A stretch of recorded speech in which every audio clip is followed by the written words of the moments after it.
قادیان میں ایک محل نما حویلی جس کو خریدنے کی کوئی بھی استطاعت نہیں رکھتا تھا، وہ حویلی کس کی تھی؟ السلام علیکم ورحمۃ اللہ وبرکاتہ۔ ناظرین، کچھ روز قبل قادیان میں ایک بہت بڑی حویلی کے حوالے سے ایک بڑی ہی دلچسپ معلوماتی ویڈیو دیکھنے کو ملی۔ چونکہ یوٹیوب کے کچھ قوانین کے باعث وہ ویڈیو تو آپ سے شیئر نہیں کر سکتی، مگر پھر بھی پوری کوشش کی ہے کہ آپ تک یہ معلومات پہنچا سکوں۔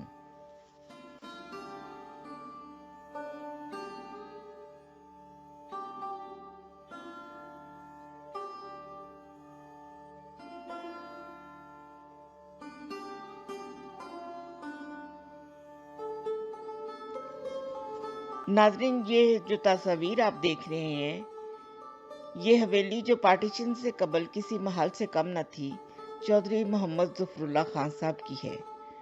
چودھری ظفر اللہ خان صاحب کے بارے میں تو آپ سب جانتے ہی ہیں۔ مختصراً یہ کہ پاکستان بننے سے پہلے چودھری ظفر اللہ خان صاحب آل انڈیا مسلم لیگ کے ایک فعال رکن تھے اور پاکستان بننے کے بعد پاکستان کے پہلے وزیر خارجہ بھی رہے۔ اس حویلی کے بارے میں عرض کروں کہ یہ پارٹیشن سے قبل قادیان کی بڑی عمارتوں میں سب سے بڑی عمارت تھی اور کسی محل سے کم نہیں تھی۔ اس کے بے شمار کمرے، گھر کے ملازمین کے رہنے کے لیے علیحدہ علیحدہ کمرے بنے ہوئے تھے۔ اس کے علاوہ حویلی سے ملحقہ ایک باغ بھی تھا۔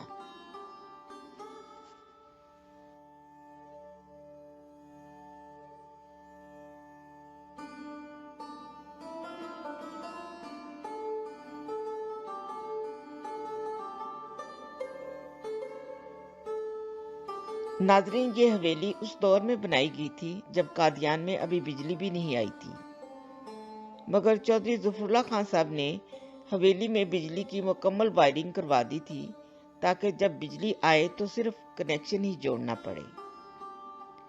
یہاں میں یہ بھی واضح کر دوں کہ یہ حویلی صرف چودھری صاحب کی پراپرٹی تھی، ان کی فیملی یہاں نہیں رہتی تھی۔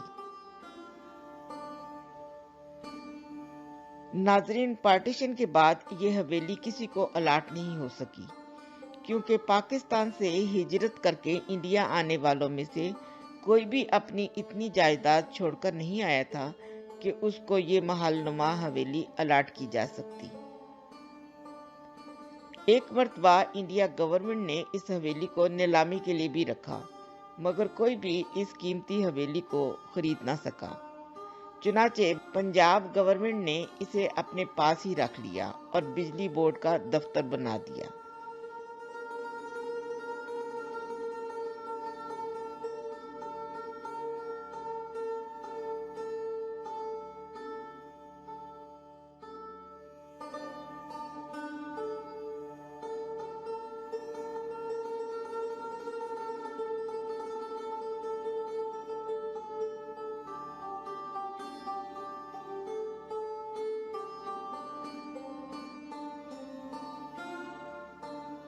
ناظرین، آخر میں ایک اور بات بھی عرض کر دوں کہ چودھری ظفر اللہ خان صاحب چونکہ برطانوی ہندوستان کے وزیر ریلوے بھی رہے، تو بتایا جاتا ہے کہ قادیان کا ریلوے اسٹیشن اور بٹالہ سے قادیان تک ریلوے لائن بھی انہی کی کوششوں کا نتیجہ تھی۔